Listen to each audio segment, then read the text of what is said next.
dun po sa mga na-rescue ninyo or na-retrieve ninyo na mga bodies, nakasuot po ba sila ng life jacket in both cases?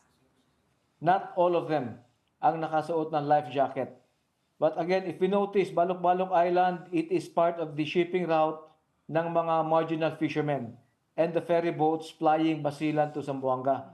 So every now and then, may mga barko dyan. It is not, kumbaga, madali lang.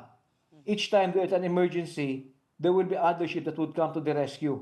So if you notice, bagamat may mga napinsala tayo dyan, may mga victims, of the 340 plus passengers, hindi ganun kadami. It's still sad that there were some victims, but hindi ganun kadami ang victims because a lot of ships and even marginal fishermen were able to respond. Still, it's standard that everyone should be wearing those vests.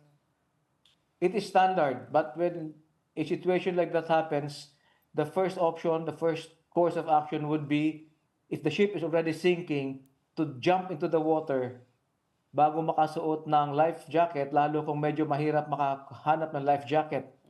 So they hit the water, they hold on to any floating debris or to other passengers na may life jacket.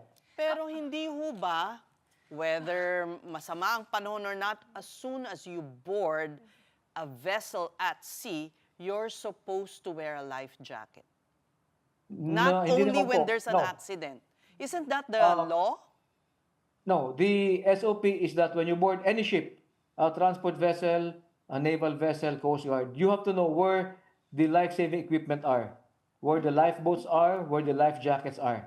And there will be a command given if you have to abandon ship or to wear life jackets.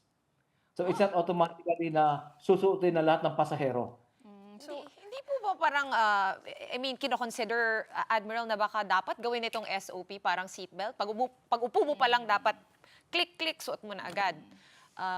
Minsan kasi ganun like sa Boracay, minsan ayaw nga lumayag nung maliit na bangka pag di mo suotin yung life jacket. Kasi magagalit daw yung Coast Guard. Yun yung sinasabi ng bangkero.